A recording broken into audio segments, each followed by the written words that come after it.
Boa noite. Boa noite também aos amigos que estão acompanhando a transmissão deste culto pelas redes sociais da igreja. É uma alegria estarmos juntos aqui na casa de Deus e também saber que estamos transmitindo esperança, a palavra para você que está nos acompanhando também. Você já sabe, nós estamos aqui em uma série, estamos dirigindo uma série sobre o Gênesis. Quase falei Apocalipse, porque a classe bíblica de agora a pouco foi sobre Apocalipse.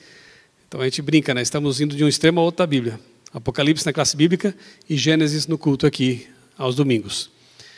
Os domingos do mês de abril e este primeiro do mês de maio, nós dedicamos aos capítulos 1, 2 e 3 de Gênesis. Domingo que vem, continuaremos com o livro de Gênesis. Aí quem vai assumir a direção dos cultos é o pastor Vinícius Mendes, que estará conosco e prosseguirá aqui nessa série. Vocês perceberam que tem muita coisa no livro de Gênesis, né? Na verdade, a base da teologia bíblica está alicerçada aqui no primeiro livro. Primeiro capítulo, vamos lembrar de algumas coisas? No primeiro capítulo, nós estudamos na primeira noite aqui da série o design inteligente na criação da vida aqui na Terra, do planejamento do mundo para conter vida. Nós vimos que em cada dia da criação, as digitais do Criador estão ali presentes. Tudo feito com muito carinho, com muita inteligência, obviamente, tudo planejado para funcionar corretamente. Nós estudamos também, numa dessas noites, o 7º dia da semana da criação. Dedicamos uma noite para ele, que é o memorial da criação. Quem dera a humanidade nunca tivesse se esquecido deste mandamento, que além de ser um memorial, é um mandamento. Dificilmente haveria ateus e agnósticos no mundo se todos guardassem o santo sábado. Por quê? Porque o sábado aponta para o Deus Criador. O mandamento mesmo diz, né? Lembra-te do sábado para o santificar. Por quê? Porque em 6 dias fez o Senhor os céus, a terra, o mar e tudo que neles há. Então, guardar o sábado é muito mais do que só descansar. Alguns pensam que é o dia para não fazer nada. Pelo contrário, é o dia para você louvar a Deus de modo muito mais intenso, especial, de fazer coisas que têm relação direta com Deus, com amor ao próximo. Esse é o sábado, o lembrete da criação, o memorial da criação. Estudamos também sobre outra instituição edênica que vem do Éden e atravessa a história, que é o casamento. O casamento heteromonogâmico. A Bíblia é normativa, sim. Deus estabeleceu esse tipo de relação como casamento. Essa é chamada casamento. A união entre um homem e uma mulher em fidelidade. E estudamos que Deus planejou tudo também nesse sentido. Os dois são complementares, somente podem ser uma só carne, um homem e uma mulher. E vimos também que Jesus, ele reafirma isso lá no Evangelho, quando diz, vocês não lembram do que leram nas Escrituras? Deus os fez homem e mulher e disse que se tornem uma só carne, né? O casamento estava ali já prefigurado. Foi Deus quem celebrou o primeiro casamento no Éden. E nós vimos que há 3 coisas básicas ali para que haja o casamento. Primeira, maturidade. Deixará o homem e a mulher, o pai e a mãe. Aí se unirá o seu cônjuge, a sua mulher ou o seu homem. Nós temos aí o casamento. E se tornarão uma só carne. Aí temos a intimidade sexual. Inverter essa ordem é criar problemas. A ordem divina é maturidade, para assumir sua própria casa, casamento, a bênção de Deus sobre a relação, e depois a intimidade. Aí a bênção é total. Aí a felicidade é desfrutada, prazer é desfrutado dentro de um contexto de bênção. Estudamos também qual a dieta que Deus prescreveu para a humanidade e para os animais também, originalmente, lembram? Gênesis 1, 29, né? Nós temos aqui os frutos, as sementes, os cereais, e a variedade era muito grande, né? Então não tinha como enjoar. Estava ali pronto, né? Para que os seres humanos desfrutassem desses alimentos que eram perfeitos. Depois do pecado, infelizmente, tanto o nosso corpo quanto os alimentos não mais são perfeitos. E aí temos que fazer o nosso melhor. O quanto mais natural for a dieta, tanto melhor. E também estudamos que Deus deixou remédios naturais, né, para nós usarmos de graça. além da alimentação saudável, o descanso, o exercício físico, aproveitar a luz solar adequadamente, né? Água, confiança em Deus, equilíbrio em tudo, enfim, 8 remédios naturais, ar puro, para que possamos ter boa saúde. Tanto quanto é possível ter boa saúde nesse mundo imperfeito, nesse mundo de pecado. Capítulo 2, na verdade, é uma ampliação de um detalhe do capítulo 1. Então imagine assim, no capítulo 1, Moisés, inspirado por Deus, descreve a criação da vida na terra, culminando com a coroa da criação, né, a cereja do bolo, que são Adão e Eva. Aí no capítulo 2, Moisés retoma o assunto, mas focalizando o homem e a mulher. Então o 2 é uma ampliação de um detalhe que é narrado em conjunto no capítulo 1, que é a criação do homem e da mulher. Não são duas narrativas, não há nenhum intervalo, nada disso. Na verdade, é isso que eu falei. Ele amplia um detalhe do capítulo 1 para falar do ser humano, que é o ser especial na criação de Deus. E nós vimos também que, infelizmente, o texto não para ali. Seria muito bom que tivesse ficado por ali, né? Mas, infelizmente, chega o capítulo 3, que nós intitulamos aqui no sermão de o capítulo mais triste da Bíblia, que conta como que Adão e Eva foram envolvidos no grande conflito entre o bem e o mal. Eva foi ludibriada pela serpente, usou argumentos poderosos, obviamente, porque Eva era uma mulher muito inteligente, e depois Adão também cedeu, e ambos se afastaram de Deus, e isso é o pecado. E inicia a história do pecado, o grande conflito que começou no céu, se transporta para a terra, para esta terra, porque os nossos primeiros pais cederam às tentações de Satanás. Se parasse aqui, seria uma tragédia. Porque nós temos aqui o relato da perda do paraíso, da perda da condição de pureza, da perda da condição edênica em que fomos criados, em que os seres humanos foram criados. Mas que bom que há o verso 15 aqui no capítulo 3. E eu quero convidá-lo a abrir sua Bíblia em Gênesis 3, para lermos apenas o verso 15 deste capítulo. Nós já estudamos no domingo anterior alguns detalhes sobre a queda, né, de Adão e Eva. Se você perdeu algum dos cultos aqui, alguma das mensagens, elas estão todas disponíveis no canal aqui da igreja, para que você possa ou recapitular, ou, caso não tenha assistido, assistir. O verso 15 do capítulo 3 diz o seguinte: porém, aqui é Deus falando, né? Lembram? Porém, inimizade entre você e a mulher, ou seja, a serpente, entre a sua descendência e o descendente dela. Este lhe ferirá a cabeça e você lhe ferirá o calcanhar. Quem é esse descendente da mulher? De modo que quando nasceu Caim, ela já pensou que pudesse ser ele. Que triste decepção. Não era ele. Mulher aqui não era literalmente Eva, né? Mulher também representa a igreja. E de fato o descendente da igreja, que também é um descendente de Eva, viria a ser o libertador, aquele que iria destruir a serpente Satanás. Mas o texto aqui, que é uma profecia, na verdade, a primeira profecia messiânica na Bíblia, ele fala que o Messias seria machucado também.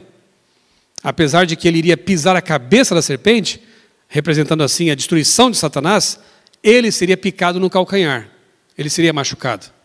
Ele sofreria o veneno dessa serpente maligna. Quem será esse descendente? Deveria estar com D maiúsculo ali. Você sabe quem é?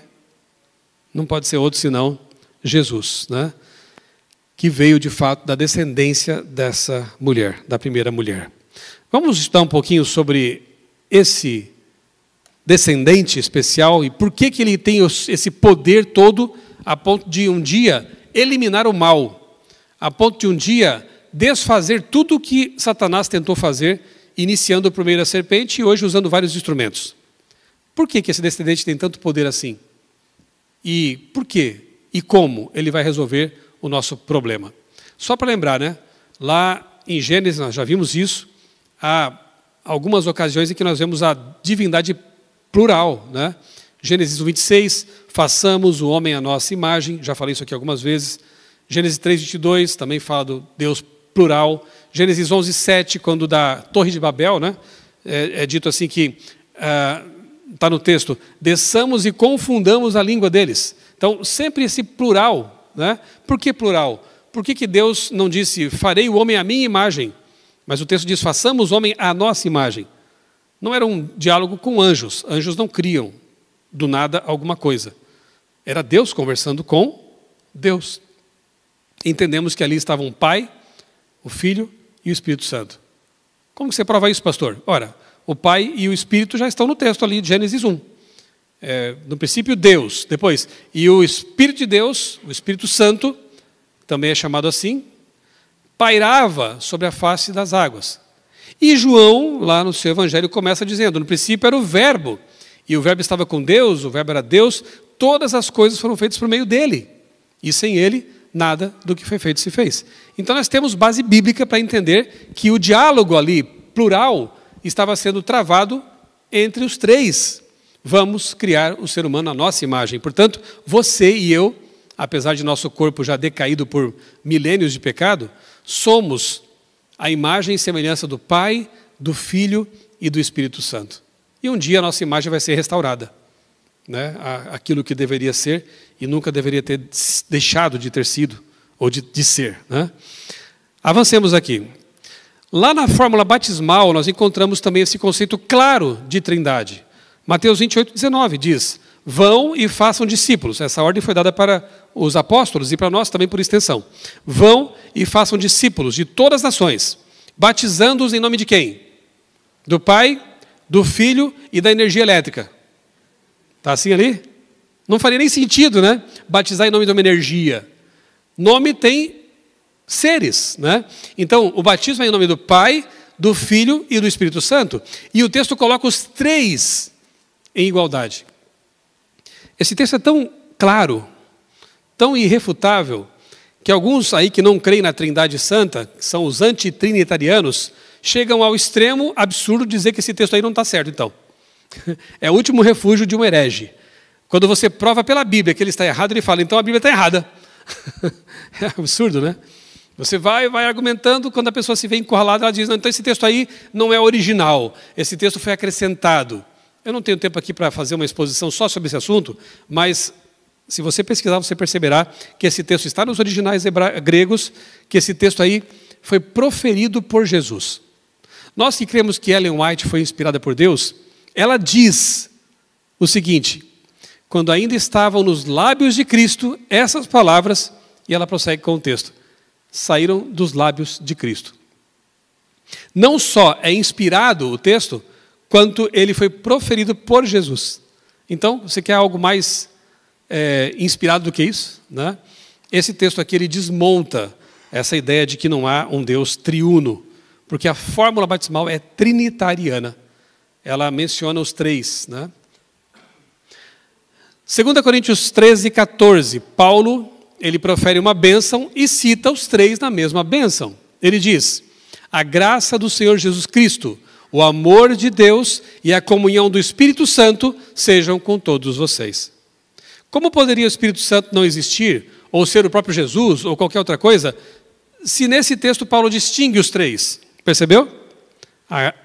A graça do Senhor Jesus, o amor de Deus e a comunhão do Espírito sejam com todos vocês.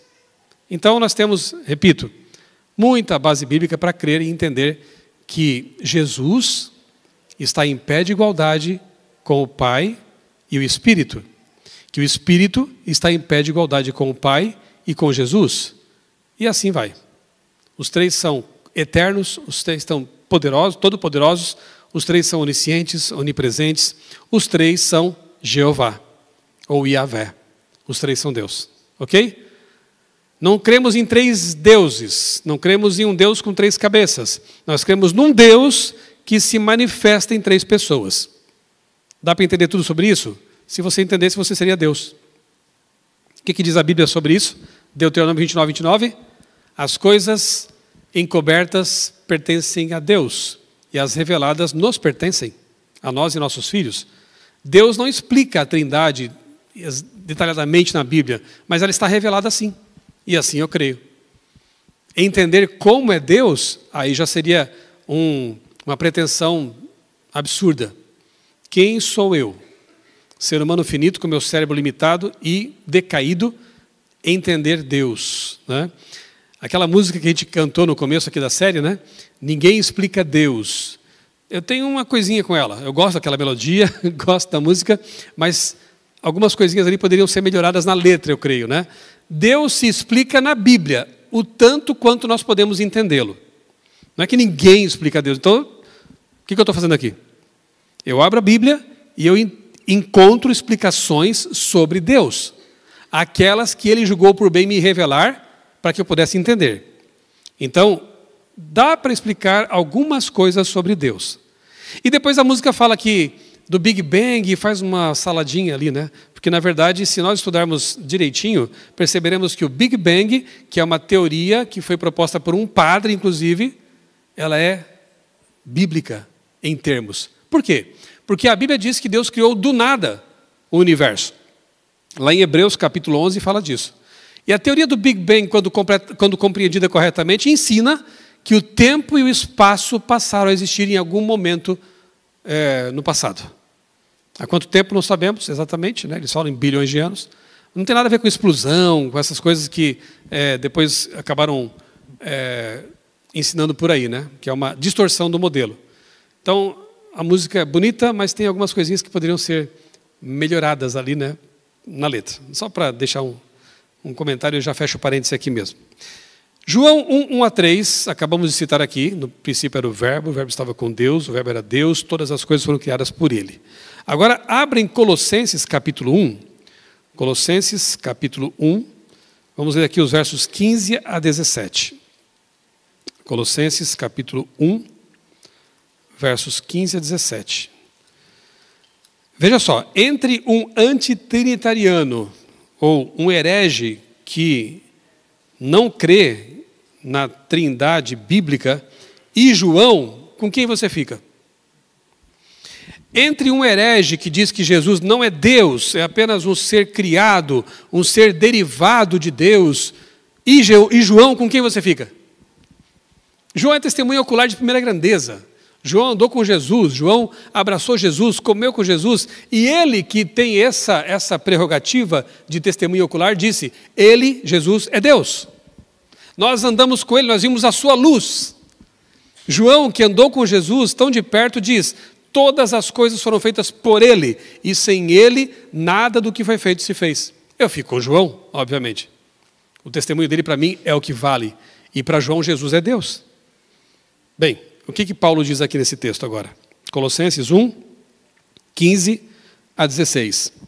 Mais um testemunho bíblico de alguém que viu Jesus no caminho para Damasco, que foi ensinado diretamente por Jesus por 2 anos, pelo menos, no deserto da Arábia. Teve uma faculdade intensiva de teologia. Paulo, ele diz, ele, falando de Cristo, né? Ele é a imagem do Deus invisível, o primogênito de toda a criação. Pois nele foram criadas todas as coisas, nos céus e sobre a terra, as visíveis e as invisíveis, sejam tronos, sejam soberanias, quer principados, quer potestades. Tudo foi criado por meio dele, e para ele. Ele é antes de todas as coisas, e nele tudo subsiste. Para o apóstolo Paulo, que teve um contato direto com Jesus, quem é Jesus? Quem? Deus. O Criador de todas as coisas. Entre um herege que diz que Jesus é um Deus criado, ou um ser humano, ou um revolucionário, ou qualquer coisa parecida com essas, e Paulo, com quem você fica? Eu também, não tenho dúvida nenhuma, não pisco nem meia vez, né? Para mim, eu estou com João e com Paulo. Jesus é Deus. Esse é o descendente da mulher. Você está percebendo por que esse descendente tem as chaves, a solução na mão? Porque ele tudo pode. Porque não foi apenas um ser humano que caminhou pela terra e deixou ensinamentos bonitos. Ele é muito mais do que isso. Ele é o Criador. Então ele pode resolver. Louvado seja Deus por Gênesis 3,15. A primeira profecia messiânica, já prevendo que um dia um menino iria vir ao mundo. Mas nesse menino estava a plenitude da divindade. Dá para entender isso? Nem Maria entendeu. Era demais. E é demais para a nossa cabeça entender que o Deus Todo-Poderoso, Criador do Universo, se fez um bebezinho para viver entre nós. Olha a diferença entre o cristianismo e qualquer outra religião. O nosso Deus, aquele que nós servimos, é o Criador do Universo. E não é um Deus distante que fica lá no Olimpo, né? Só enviando recados e punindo. Não, ele veio aqui. Ele empoeirou os pés desse mundo, ele passou frio, ele sentiu fome. Ele sentiu o que é solidão e desprezo. Ele tem empatia, portanto, ele compreende você e a mim. Esse é o nosso Deus. Esse é o descendente. E por isso podemos confiar nele, né? Quem era... bom, esse texto aqui também é bem interessante, né? Deixa eu voltar aqui. João 17, verso 3. A vida eterna é essa, que te conheçam a ti, o único Deus, e a Jesus Cristo, a quem enviaste. Né? Então nós podemos conhecê-lo, nós temos que conhecê-lo. Porque a vida eterna depende de conhecer Jesus. E tem muitos textos que falam exatamente essa mesma verdade. Como conhecê-lo? Lembra desse texto aí na tela? João 5,39. Lembra do contexto? Jesus estava ali discutindo com alguns fariseus. Discutindo não, eles que iam discutir com ele, né? E aí ele fala assim, olha, vocês procuram nas Escrituras a vida eterna, e está tudo certo, elas têm a vida eterna. Mas, eu estou aqui parafraseando, né? Mas não querem vir a mim, que sou a vida eterna. Examinam as Escrituras, porque cuidam ter nelas a vida eterna. Mas não querem vir a mim, que sou a vida eterna. Como conhecer Jesus, então? São elas que de mim testificam, disse ele. Pela palavra de Deus. Então, se a gente entendesse bem isso mesmo, não passaríamos um dia sem ler a Bíblia. Percebeu o que eu falei? A salvação depende de conhecer Jesus. E Jesus é conhecido por meio da palavra de Deus. Como eu posso ousar não ler a Bíblia? Como eu posso ousar tendo a Bíblia na minha mão, diferentemente de muita gente no passado que não teve acesso a ela, como eu posso ousar, tendo tanta facilidade para estudar esse livro, não lê-lo, não estudá-lo, passar um dia sem lê-lo? A vida eterna depende de conhecer Jesus. E é aqui que, de modo muito especial, ele se revela. Se nós entendemos bem isso, teremos uma relação bem diferente com a Bíblia daqui para frente. Concorda comigo? Não passaremos um dia. Essa aqui, que já está ficando meio amassadinha, é a que eu levo na minha mochila todos os dias. É com ela que eu faço reavivados por sua palavra. Essa aqui já entrou comigo em hospitais, já entrou comigo em lugares complicados, e é com ela que eu ando todo o tempo. Eu tenho dezenas de Bíblias em casa, eu tenho coleções de Bíblias, mas essa aqui se tornou a minha especial do momento, até que ela se desintegre e eu tenho que ter outra. Eu vou comprar outra e vou fazer dela também a minha Bíblia especial, né? Com essa aqui que eu entrei na UTI, quando meu pai estava lá, para ungí-lo. Então se tornou uma Bíblia muito especial para mim. Mas ela não é especial porque é um objeto que entrou comigo em vários lugares. Ela é especial porque quando eu leio, ela me transforma. Quando eu leio, eu sinto o poder que vem de Deus por meio dela. Quando eu a leio, os pensamentos que eu tenho durante o dia são permeados pelas histórias dela, pelos valores que ela apresenta, pelas verdades que ela contém. Não dá para passar um dia sem a Bíblia, irmãos. A menos que você queira ser um cristão, qualquer um, né? Cristão de nome, de palavra só, eu sou cristão, mas e aí? Qual a diferença na sua vida o ser cristão? Deus nos deixou um livro para que a gente possa lê-lo. Então vamos ler a Bíblia. Não passe um dia sem ler a palavra de Deus. Por quê? Porque ela testifica de Jesus. E você precisa de Jesus para ser salvo. Conhecer Jesus é salvação.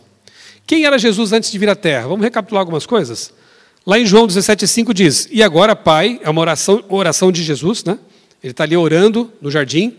E agora, Pai, glorifica-me junto de Ti, com aquela glória que eu tinha contigo antes que o mundo existisse. Se Jesus não fosse Deus, essa oração seria muito estranha. Concorda comigo? Imagina se eu, Michelson, ser humano, me ajoelhasse no meu quarto e dissesse assim, Pai, glorifica-me agora com aquela glória que eu tinha contigo antes do mundo existir. O que você faria comigo, se você ouvisse eu orando desse jeito? Me internaria. E com razão. Por favor, me internem. Tá louco? Como é que você pode orar desse jeito? Você tem 52 anos e está orando desde o tempo que o mundo não existia? Você estava lá? Mas Jesus fez essa oração. E ele não era louco. Ele estava expressando uma realidade clara. Que Jesus é eterno. Que ele existe desde antes de o mundo existir. Com o Pai. Não confundamos encarnação com existência de Cristo, né? Ele passa a ser Jesus Cristo com esse nome na terra quando encarna, quando se torna ser humano, quando se torna carne, por isso encarnar. Não confunda também com reencarnação, é outra coisa. Encarnação é só uma vez, né? Ele veio, encarnou-se e passa a ser chamado de filho. O conceito de filho se aplica, mas antes disso, ele é Deus eterno, né? Tem textos, inclusive, que falam claramente disso aí. Um deles, deixa eu ver se já é o próximo. Não, daqui a pouco chega. Esse também é bom, Miqueias 5:2, né? Uma profecia feita 700 anos antes de Cristo nascer, em que o profeta diz assim: E tu, Belém, Efrata, posto que pequena entre as milhares de Judá, de ti me sairá aquele que há de reinar, cujas origens são desde os dias da eternidade, ou tempos eternos. Ou seja, não tem origem, na verdade. Se alguma coisa se origina na eternidade, a eternidade é nunca começo, nunca fim, então o que Miqueias está dizendo é o seguinte, ó, presta atenção, gente. Ele, o Messias, o descendente, vai nascer em Belém, mas não se esqueçam de que ele sempre existiu. Nascer em Belém não torna ele um ser finito. Ele encarna, mas ele já existia. Diferente de nós, que só passamos a existir quando passamos a existir. Né? Outro texto. Esse que eu queria citar antes, né? Romanos 9:5. Paulo diz a mesma coisa, em outras palavras, do que Miqueias tinha dito. Ele diz assim, olha, Jesus, eu vou atualizar, parafraseando. Jesus geneticamente, ele não usou essa palavra, claro, mas Jesus geneticamente é judeu. Então, na carne, ele é judeu. Mas, antes disso e sobretudo isso, ele é Deus bendito para todos sempre. Amém. A mesma ideia que Miqueias tinha expresso em seu livro profético. Jesus, ele é geneticamente um judeu, mas ele é muito mais do que isso. Ele já existia desde sempre, ele é eterno. Você está entendendo por que ele pode esmagar a serpente? Porque ele não é apenas um ser humano, não é apenas um profeta, não é apenas, como alguns querem, um revolucionário político ou coisa parecida, ele é muito mais do que isso. Isaías 9:6, que texto maravilhoso, né? Ali mostra vários nomes que tentam expressar o caráter de Jesus. Isaías 9:6 fala que ele nasceria de uma virgem, que um menino nos foi dado, né? E esse menino teria alguns nomes, entre os quais, lembra alguns? Maravilhoso Conselheiro, Deus Forte, Pai da Eternidade. E é um menino. Como é que o menino pode ser pai? Um bebê pode ser pai, percebeu? Como é que o bebê pode ser pai da eternidade? A eternidade não tem tempo, é para sempre. É outro texto maravilhoso, escrito 700 anos antes de Jesus nascer, por Isaías, dizendo que ele é Deus. Ele é maravilhoso conselheiro. Quando você precisar de um conselho, abra a Bíblia, leia os evangelhos. Quando você precisar de um conselho maravilhoso, busque Jesus, porque ele é o maravilhoso conselheiro. Ele é o Deus forte e ele é o Pai da eternidade, né? Esse é o nosso Deus. Por isso, ele pode pisar a cabeça da serpente, porque ele tem todo o poder nos céus e na terra. Ninguém jamais viu a Deus, diz João, mas o Deus... Mas como assim? Dois, na mesma frase? É exatamente isso que você está lendo na tela.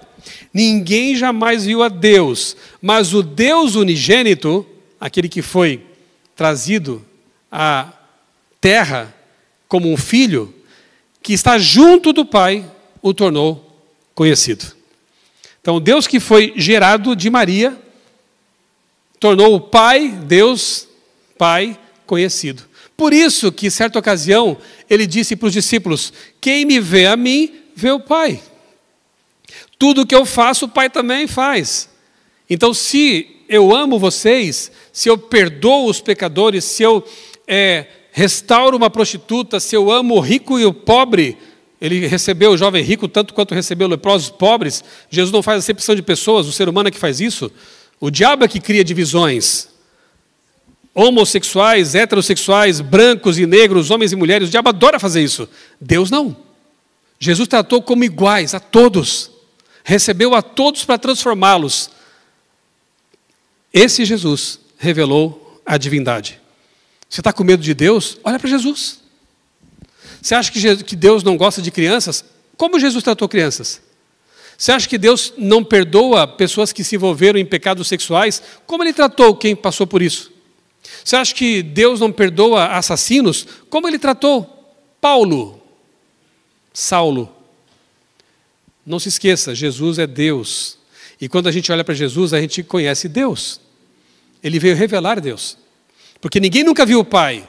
Um dia veremos. Mas Jesus veio para mostrar a face do Pai. As atitudes do Pai. Ele era Deus aqui na terra. E tudo o que Ele fazia, o Pai também faria e o Espírito Santo também faria. Está claro até aqui? Por que Ele pode pisar a cabeça da serpente? Porque Ele é Deus. Tito 2,13. Paulo, ele traz uma série de verdades em um verso, né? Pelo menos duas muito claras. A volta de Jesus e a divindade de Jesus. Aguardando a bendita esperança e o aparecimento da glória do nosso grande Deus e Salvador, Cristo Jesus. Você percebeu que Paulo junta ali no mesmo verso duas coisas maravilhosas?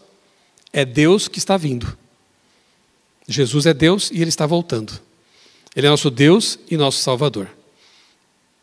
O que mais? Vamos a outro texto aqui. Isaías 43, 10 e 11. Olha só que coisa interessante esse texto. Vocês são minhas testemunhas, declara o Senhor, e meu servo a quem escolhi para que vocês saibam e creiam em mim e entendam que eu sou Deus. Quem está falando aí? Deus. Yahvé. Antes de mim, nenhum Deus se formou. E nem haverá algum depois de mim. Eu mesmo sou o Senhor. E além de mim não há Salvador algum. Se eu não crer que Jesus é Deus, esse texto vai ficar muito complicado para mim. Pensa um pouco. Yahvé, aqui é a tradução para Deus, Yahvé está dizendo assim: antes de mim, nenhum Deus se formou. Ok. E depois de mim também não. Tem gente que fala que Jesus foi gerado, veio depois. Como é que fica isso aqui? Depois de mim, nenhum Deus se formou. E, além de mim, não há Salvador. Mas Jesus falou que Ele era o quê? Como que Jesus é chamado? O que quer dizer o nome Jesus? Yeshua, Salvador. E agora, o que eu faço com isso? Jesus não pode ter sido criado, se Ele é Deus, e Jesus não pode ser chamado de Salvador, porque Deus é Salvador. Só tem uma solução: Jesus é Deus. Aí, Ele é o Deus único e Ele é o Salvador. Percebeu? Não vamos criar problemas para a Bíblia, vamos aceitar o texto. Se Jesus tivesse sido trazido à existência em algum momento no passado, esse texto de Isaías seria contraditório. Ok? Aliás, tem também no Apocalipse, né? Ele é o alfa e o ômega. Se Ele é o alfa e o ômega, Ele é o primeiro e o último. Não pode ser o segundo. Se Jesus fosse gerado do Pai, Ele seria o beta e o ômega. Seria o B e o Z. Não o A e o Z. É o primeiro e o último. Fora de mim não há Salvador, mas Mateus 1:21 diz que Jesus é Salvador. E agora? Porque Ele é Deus. O que mais? João 20:28, a declaração de fé que o discípulo mais cético, não é que ele não tinha fé, é que ele queria provar as coisas. Não confunda. Eu gosto de Tomé. Se eu não vir as marcas, não é porque vocês estão dizendo que eu vou acreditar. Ele podia acreditar, né? Porque eles viram. Você tem que dar crédito às testemunhas. É o que fazemos hoje. Mas Tomé queria ver também. Quase que eu falei, tadinho. Mas tá, eu entendo. Ele queria ver. Ele não estava no dia que Jesus apareceu. Uma semana depois Jesus apareceu. E a gente nota assim que Ele apareceu por Tomé. Porque Ele chega lá e fala assim: Tomé, vem cá. Você não queria tocar? Toca. Eu estou aqui, filho. E aí qual é a frase? Eu não sei nem se ele tocou. Eu só sei que ele falou uma coisa linda. Meu Senhor e meu Deus. Se Jesus não fosse Deus, Ele teria que repreender Tomé. Concordam? O que o anjo no Apocalipse, Gabriel, hein? Que é o anjo mais exaltado, ocupou o lugar de Lúcifer no céu. O que Gabriel fez quando João se ajoelhou perante ele? Levanta, que eu sou um servo como você. Humanos e anjos não aceitam adoração. Agora imagina, Tomé disse, meu Senhor e meu Deus. Se Jesus não fosse Deus, ele teria que dizer, filho, não fala isso. Adora só a Deus. Mas Jesus aceitou. Por quê? Porque ele é Deus. Porque ele vai pisar a cabeça da serpente. Porque ele foi o prometido. Um Deus que veio à terra e se envolveu com os seres humanos. Olha que interessante, o Salmo 23:1 começa dizendo o quê? Você sabe de memória, pode falar. O Senhor é o meu pastor, eu não terei falta. Mas em João 10:11 Jesus diz, eu sou o bom pastor. O que eu faço agora? Porque lá em o Salmo é Iavé. Iavé, o Deus eterno, é o bom pastor. Mas Jesus diz, eu sou o bom pastor. Quem é o bom pastor agora? É Deus ou é Jesus? Você já pode me responder. Quem? Tanto faz. Porque Jesus é Deus. Se Jesus não fosse Deus, mais um texto complicado. Né? Mas como ele é Deus, ele fala, eu sou o bom pastor. Eu sou Iavé. Eu sou Deus. Vamos lá. Por isso eu vos disse que morrereis nos vossos pecados. Porque se não crerdes que eu sou, morrereis nos vossos pecados. E tem um outro texto que é João 8:54, se não me engano, ou 58, acho que é João 8:58, que ele diz assim, antes que Abraão existisse, eu sou. Naquele momento, os judeus pegaram em pedras para apedrejá-lo por blasfêmia. Porque eles entenderam muito bem o que alguns hoje não querem entender. Que Jesus estava dizendo que ele era Deus. Como assim? Só porque ele falou que eu sou, ele é Deus? Lembra lá de Êxodo, quando Deus aparece para Moisés, Deuteronômio 32:39. Ele aparece para Moisés, na verdade é 3:14, aqui é um outro texto. Em Êxodo 3:14, aparece ali Deus na sarça, né? Aquela árvorezinha que estava pegando fogo, mas não se consumia. E aí Moisés pergunta, mas quem é, né? Quem que eu digo lá para o povo que me enviou para libertá-lo? Aí Deus fala assim, diga para eles que o eu sou o que sou, está te enviando. O texto ali, o hebraico é ani hu, eu sou. Em grego, a tradução é ego eimi. E Jesus usou essa mesma expressão. Ou seja, quando Jesus fala assim, eu sou o bom pastor, ego eimi. Eu sou a porta, ego eimi. Eu sou a videira verdadeira, ego eimi. Eu sou. Toda vez que ele diz eu sou, ele está dizendo que é o Deus que apareceu para Moisés. O Anihu. Jesus afirma a sua divindade o tempo todo, quando usa essa expressão. Por isso que os judeus que conheciam a Bíblia quiseram apedrejá-lo. Porque se ele não fosse Deus, seria uma blasfêmia mesmo. Mas como ele é Deus, está tudo certo. Eu sou aquele Deus que apareceu para Moisés. Não é interessante isso? Não é lindo? Tantas coisas que eu poderia falar, né? Esse aqui também é interessante, Eclesiastes 12:7 diz, Salomão escreveu, e o pó volte à terra como era, e o espírito, que é o ruach, é o fôlego, volte a Deus. E a palavra para Deus aí é mais interessante ainda. Não é Yahvé, é Elohim. Elohim é uma palavra plural no hebraico. É quase como se fosse deuses. Olha que interessante. O pó volte à terra, o corpo, quando a gente morre. E o fôlego de vida, o espírito, o ruach, volta para Deus, Elohim, que o deu. Bom, o que Salomão está dizendo? Que quando você morre, o corpo volta para o pó e o fôlego de vida volta para Elohim, Deus, o Criador. Acontece que lá em Atos 7:59, quando Estevão está sendo apedrejado, ele fala assim, Senhor Jesus, recebe o meu pneuma, que no grego é equivalente ao ruach, no hebraico. Recebe o meu fôlego, o meu espírito. Que blasfêmia é essa, Estevão?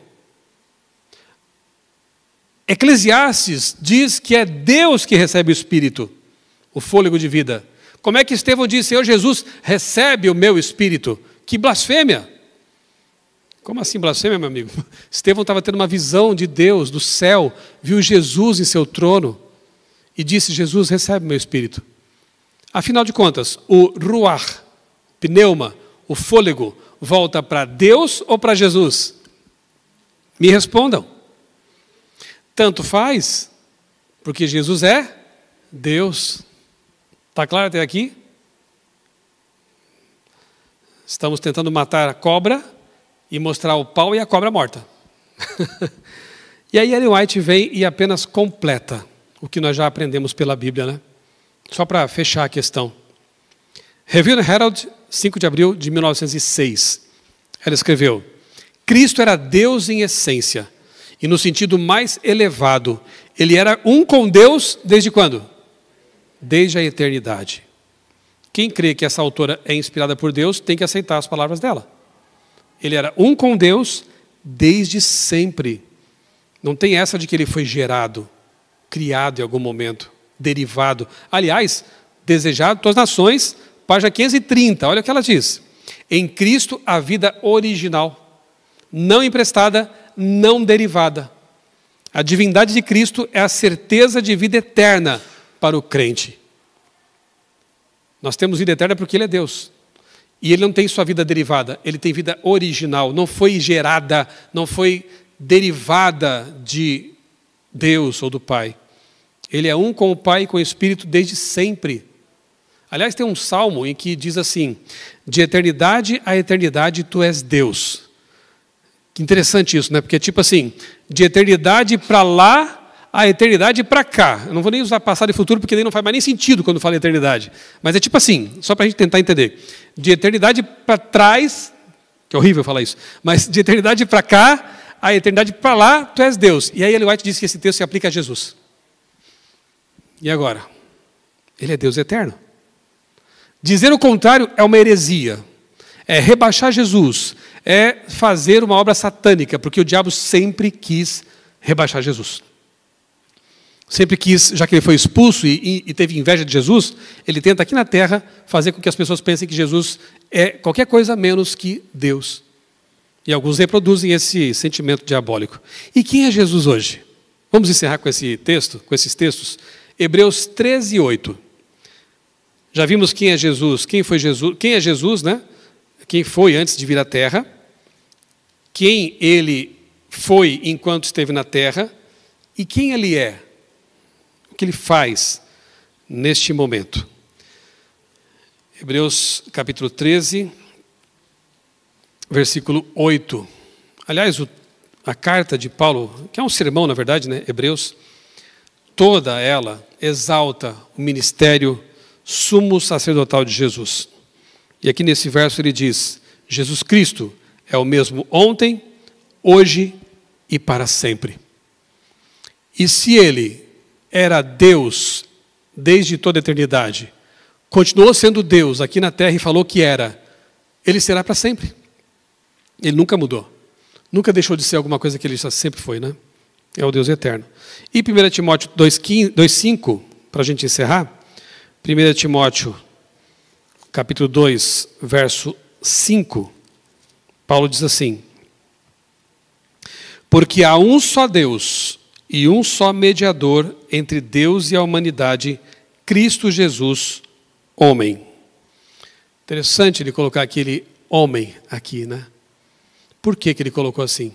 Porque Jesus subiu ao céu com o seu corpo humano, ressuscitado, glorioso, mas humano, porque ele quer se identificar com a humanidade para sempre.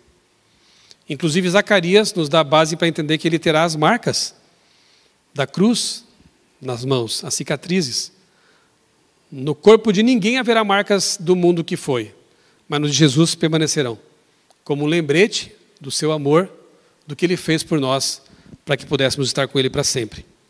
Cristo Jesus, homem, ele é Deus, homem. Por que ele é o único mediador? Porque é o único ser em todo o universo, e é nesse sentido que ele é único, unigênito. Nunca houve um ser gerado como ele. Ele é único. Que sendo Deus se fez homem, que tem as duas naturezas amalgamadas nele, que entende muito bem o que é ser um ser humano, que em todas as coisas foi tentado a nossa semelhança, mas sem pecado. Ele sabe o que você passa. Ele sabe o que é ser um ser humano. E por isso ele pode, com um dos braços, segurar o trono de Deus, a mão de Deus, e com o outro braço segurar o seu braço e juntar as pontas. Por isso ele é a única ponte, é o único mediador. É uma blasfêmia colocar qualquer ser humano como um mediador, porque qualquer ser humano fora Jesus é pecador. A própria mãe de Jesus precisava de Jesus para ser salva, para ter seus pecados perdoados. Isso é incrível, né? Mas é bíblico. Todos pecaram e carecem da glória de Deus, todos. Só Jesus viveu sem pecar. Só Jesus pode oferecer seus méritos para que nós possamos fazer uma troca em que ele sai perdendo e a gente sai ganhando. Ele assume a coroa de espinhos e nos dá uma coroa de ouro. Essa é a substituição que ele faz. E é dessa forma que ele derrota a serpente e nos oferece a vida eterna. Se você pensar bem, a Bíblia, eu já comparei dessa forma, e acho que é uma comparação imprópria até, mas é só uma comparação. É como se fosse um sanduíche, né? Você tem os últimos capítulos sendo um dos pães, os primeiros sendo um dos pães, e o miolo, o recheio do sanduíche, é a história da redenção. Gênesis 1, 2, 3, nós vemos o que ganhamos e o que perdemos. Apocalipse 21, 22, mostra o que ganharemos de volta. E o miolo da Bíblia é Deus buscando a humanidade.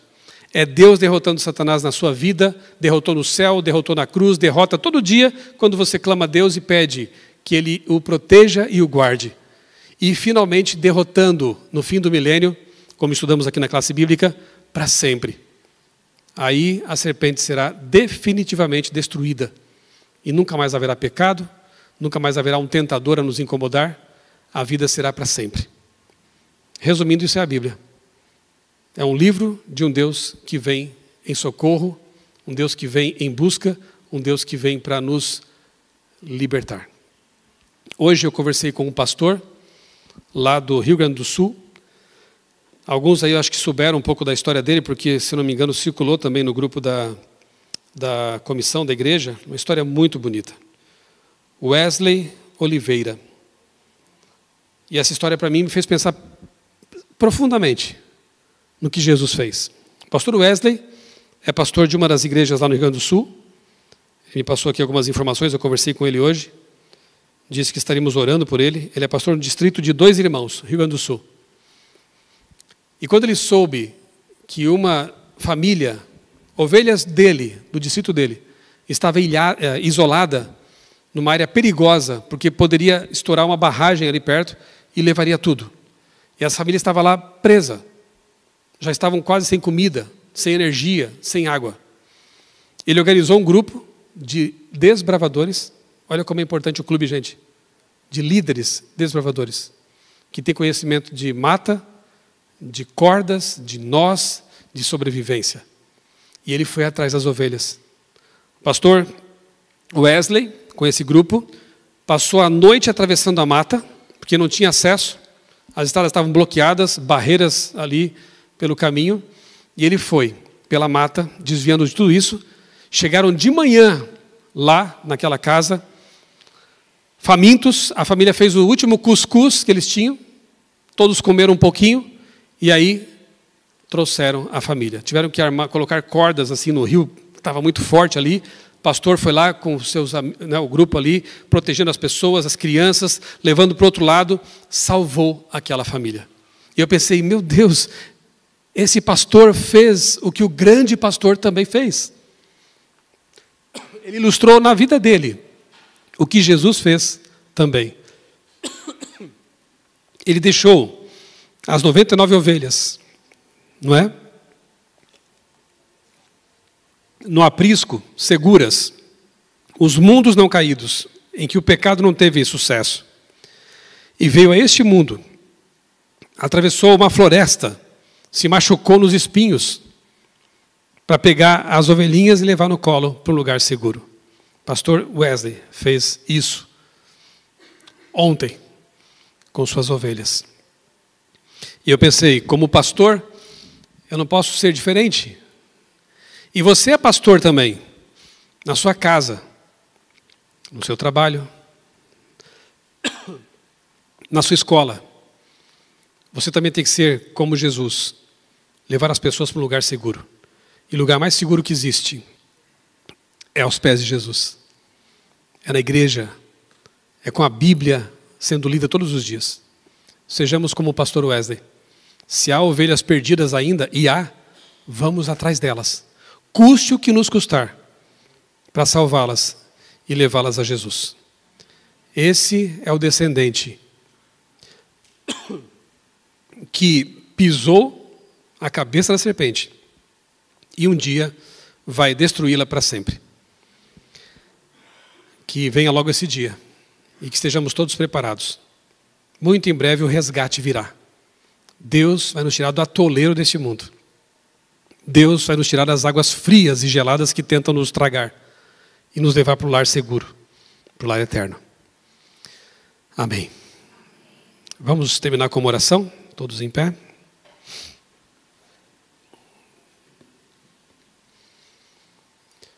Senhor Deus, eterno Pai, muito obrigado, Senhor, porque em Tua palavra encontramos esperança. Porque em Tua palavra sabemos que o socorro virá, que o socorro vem na hora certa e um dia virá definitivamente quando Jesus aparecer nas nuvens dos céus. Obrigado porque Jesus veio revelar o Teu caráter. É um Deus que se envolve, é um Deus que se relaciona. Porque Jesus é o nosso Criador eterno. E porque Pai, Filho e Espírito Santo estão envolvidos na nossa salvação, no plano da redenção. Obrigado porque Jesus pisou a cabeça da serpente, o expulsou do céu, o derrotou na cruz e o derrota todos os dias, quando um cristão frágil clama por poder e por perdão. Dá-nos a Tua paz.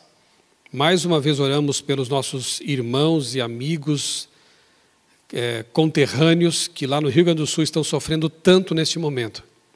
Ampara-os, Senhor. Cuida dos enlutados, dos que estão desabrigados. Que essa tragédia faça com que todos, mais uma vez, nos lembremos de que o nosso lar não é aqui. Que as pessoas busquem a Ti, a Tua face, Senhor, neste momento, e encontrem paz para o coração. Fortalece os que estão trabalhando no resgate, para que eles tenham também muita força, muita saúde emocional neste momento, e ajudem aqueles que estão precisando de socorro. Que nós também possamos ajudá-los de alguma forma, com as nossas orações, com as nossas doações também. Ajuda a ADRA, a ASA, os departamentos de ação missionária, de ação social da nossa igreja, para que também alcancem aquelas pessoas que precisam de amparo neste momento. Dá-nos, ó Pai, uma semana vitoriosa com Jesus e que estejamos preparados para encontrá-lo quando Ele vier em breve. Nós oramos e Te agradecemos tudo isso, em nome dEle, do nosso Senhor e Salvador Jesus Cristo. Amém. A Turquia guarda memórias de fatos muito importantes da história da humanidade. A cidade de Istambul tem uma parte na Ásia e outra na Europa. Além disso, ela tem o maior shopping center aberto do mundo. Com milhares de anos de história, ela já foi conhecida como Bizâncio e Constantinopla. O apóstolo Paulo recebeu um chamado claro e direto de pregar o evangelho em cidades e regiões que hoje estão na Turquia. Nesse cenário rodeado de idolatria e com as mais diversas crenças, Paulo viveu proclamando Jesus, o Filho de Deus. Boa parte do Novo Testamento foi escrito na Turquia e na Grécia. Vamos andar pelos mesmos lugares e reviver essa emoção. Filipos, Bereia, Tessalônica, Corinto, Éfeso, Laodiceia. Será muito especial, por exemplo, fazer uma reflexão bíblica no Areópago, lá em Atenas, na Grécia.